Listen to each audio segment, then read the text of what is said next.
So, in honor of the upcoming Venus station, where it meets Pluto and then goes retrograde, like right over Pluto, I wanted to read this myth on the Rape of Persephone, Pluto in Love. It's from this book. It's a great book. It's by Howard Sesportas, The Gods of Change, Pain, Crises, and the Transits of Uranus, Neptune, and Pluto. So, the Rape of Persephone, Pluto in Love. In mythology, Pluto wore a helmet which rendered him invisible when he left the underworld.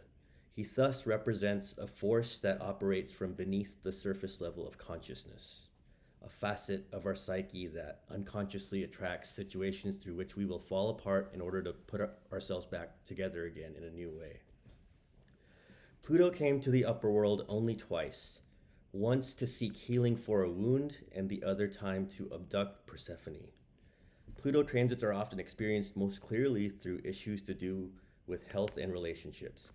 We meet Pluto in illness when accumulated toxins and poisons are drawn to the surface and eliminated from the body in order for the system to function healthily again. We also encounter the god of the underworld in relationships when emotional complexes are brought to the surface and exposed. Pluto transits may bring new relationships or create tensions in existing ones, tensions designed to arouse and reawaken what is buried in us. Again, we can turn to myth to amplify and to elaborate on the effects of Pluto on this area of life. So, in spring, we find the maiden Kori playing in a field with other virgin goddesses, happy and content in the protective embrace of her mother, the earth goddess Demeter. Kori is young and inexperienced, at peace living in the upper world on the surface level of life.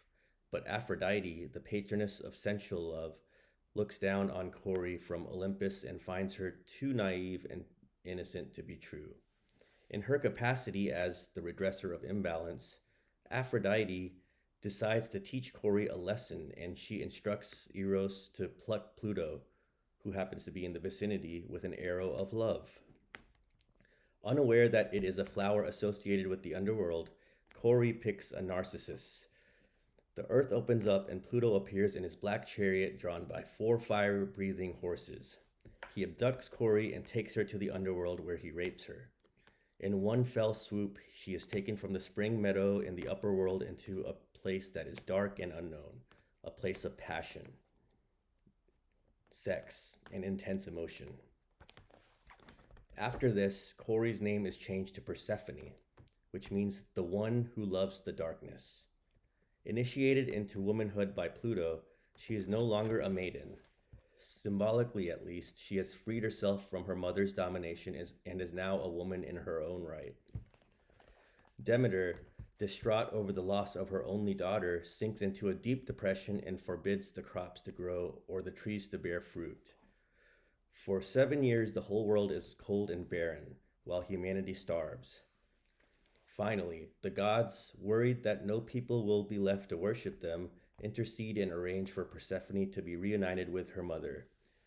Because Persephone has eaten of the pomegranate fruit in the underworld, a symbolic way of saying that blood has been spilled and she has lost her maidenhood, she is allowed to return to the upper world only for 6 months each year. The remaining 6 months must be spent with her husband Pluto in her role as queen of the underworld. To the Greeks, this myth provided an explanation of how the seasons came into being. Before the rape of Kori, it was perpetual spring and summer, but now whenever Persephone has to leave her mother and return to the underworld, Demeter mourns. The trees lose their leaves, the crops die, and winter descends. The story also describes a passage, a rite of initiation. The adolescent must break away from the womb of the family or ancestors in order to become a person in his or her own right. But no matter what age we are, the myth portrays what happens when we become involved in a close, passionate relationship. Like Kori, we are plunged through love into the underworld, where we meet our hidden emotional complexes. Intimacy and closeness expose the secret inner world of the infant, still alive and kicking in our unconscious minds. A world of passion, rage, envy, jealousy, lust, and greed.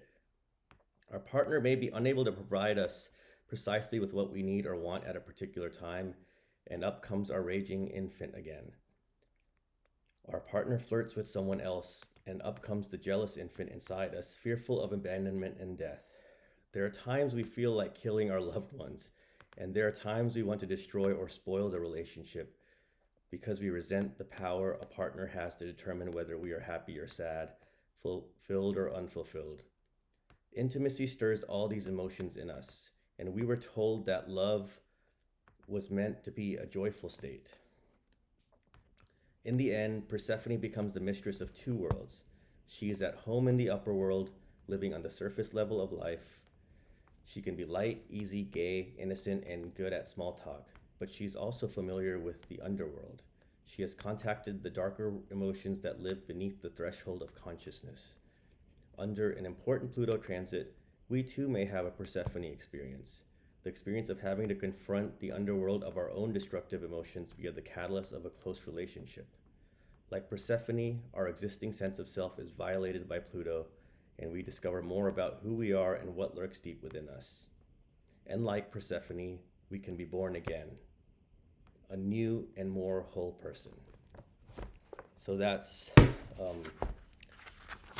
the Rape of Persephone, Pluto in Love, and it's something to keep in mind during this time of as Venus meets Pluto in Capricorn, especially with the realms within the realms of like our relationships in the world and how they bring out certain things inside us that cause us to confront these things.